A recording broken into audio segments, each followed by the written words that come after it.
right, welcome to week 13 of the college football season. My name is Mike Browning. I'm the host of the College Football Road Trip at cfbroadtrip.com. I am back home from a couple of weeks in Oregon for a great couple of games, an amazing part of the country to go and visit. I'll be writing about it on my blog over the next couple of weeks, so you'll hear more about that next week.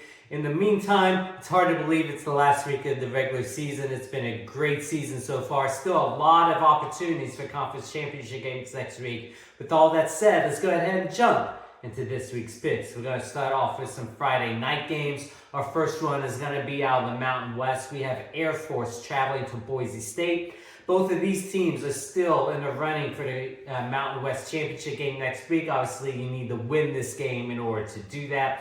Boise State is on a great winning streak. Air Force has lost 3 in a row ever since the loss to the Army. They've just been going downhill. Since Boise State has all the momentum, since they're the home team, I think that they will be able to win this one, pulling away in the second half. I have Boise State winning at home over Air Force in Mountain West play.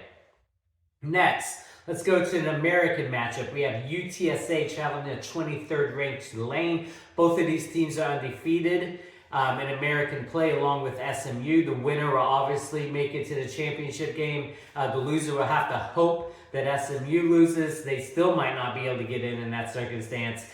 Tulane obviously had their great bowl game last year against USC. They want to be able to get back to one of those great 6 bowl games at the end of the year. They know how to get there because they've done it before, because they're the home team. I think they have momentum on this side. UTSA has had a great season, but I think Tulane is just a little bit better. I have Tulane winning at home over UTSA in American play. Our big Friday night matchup is out of the Pac-12, back at Oregon where I just was. We have 16th ranked Oregon State traveling to 6th ranked Oregon. Both of these are great teams. Oregon State had a good chance against Washington last week. They shut them out in the second half. But again, Oregon just has that great balance on both sides of the ball, have a great offense, a great defense. They're the home team. You know Oregon State's going to want to play big, especially since this is probably the last Civil War game in quite a while. They're not continuing it like Washington State did. But Oregon's just a little bit too tough. They want to make it back to the Pac-12 championship game and try to avenge the loss to Washington. Oregon wins at home over Oregon State on Friday night in Pac-12 play. Next, let's go to our Saturday matchups. We're going to start off with the Sun Belt matchup. We have James Madison traveling to Coastal Carolina. The big news for James Madison this week, is that they have decided to no longer appeal, not make it to a bowl game, not make it to the conference championship game. That means even though they likely would have been there, they will not be. Coastal Carolina still has a chance. They have to win this game. But you got to imagine that James Madison is going to want to go out on the season on a strong note, especially after their first loss this week. I think they bounce back big in the second half. I have James Madison winning on the road at Coastal Carolina in Sun Belt play. Next, let's go to a Conference USA matchup. We have Jacksonville State traveling to New Mexico State. Jacksonville State's in the same boat as James Madison. They would have had a great chance to make it to a conference championship game, but they're not eligible for it.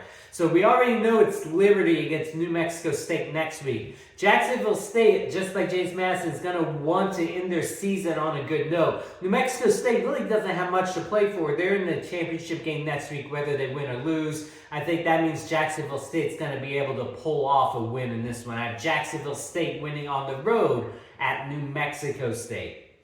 Next, let's head to ACC play. We have North Carolina traveling to 22nd ranked North Carolina State. North Carolina did not look very good last week against Clemson. They've struggled this entire second half of the season. North Carolina State has gone under the radar a little bit. The fact that Florida State and Louisville has been so good and both already in the championship game has kind of made this NC State team not a lot of people are paying attention to them. I think North Carolina is going to want to bounce back from the way that they played last week, and no better way to do that against an in-state rival. I think they'll pull off the slight upset. North Carolina wins on the road at NC State in ACC play. Next, let's head to the Big 12. We have Iowa State traveling to 19th ranked Kansas State. Big 12 is wide open for the championship game as well. If Texas wins, they're in, but then you have Oklahoma State, Kansas State, and Oklahoma all vying for that second spot. OSU has the edge, but if BYU beats them, it's wide open again. Kansas State knows that. They know if they want to make it back to the championship game, they have to take care of business this week. Iowa State has struggled a little bit over the past couple of weeks. I think Kansas State as the home team in this one will just have too much for the Cyclones. I have 19th ranked Kansas State winning at home over Iowa State in Big 12 play.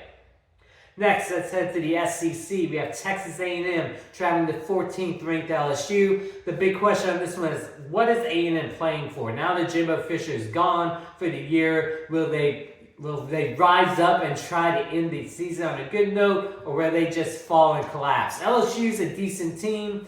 But obviously they already have 3 losses on the season, but they're still ranked 14th. They're still a good team. They have great quarterback play. They're at home in this one. I think they have something to play for. A&M does not. I have LSU winning at home over Texas A&M in SEC play. Next, an in-state rivalry, we have Kentucky traveling to 10th ranked Louisville. I've already talked about Louisville. They're in the ACC championship game next week. You know Kentucky is going to want to ruin Louisville's season. Kentucky's had a decent year, but you're playing in the SEC. You have a lot of tough components. They have not risen to the level that they've been over the past year or so. Louisville is just way too strong a team. You know they're not going to want to overlook Kentucky going into next week's game. I think they will win going away in the second half. I have Louisville winning at home over Kentucky. And then finally, our huge matchup of the weekend, number 2, Ohio State traveling to number 3, Michigan. Both of these teams undefeated. I believe this is the third year in a row for that. Ohio State's lost the last 2 years to Michigan, but you have all the talk and controversy around Michigan. The question is, will it finally catch up to them this week? I think the answer is yes. They struggled last week against Maryland. Ohio State's a much better team than Maryland. No, Ohio State wants to avenge their losses and continue to try to make it to the Big Ten championship game next week. I think everything finally catches up to Michigan this week. I have Ohio State winning on the road at Michigan. So lots of good games this week. Getting ready for the conference championship games next week. It's been a great regular season. Again, I'm looking forward to finishing up my blog about my trips to Oregon over the next couple of weeks, so be on the lookout for that. In the meantime, I hope everyone has a great Thanksgiving, and go enjoy this weekend's game, everyone. We'll talk to you again next week.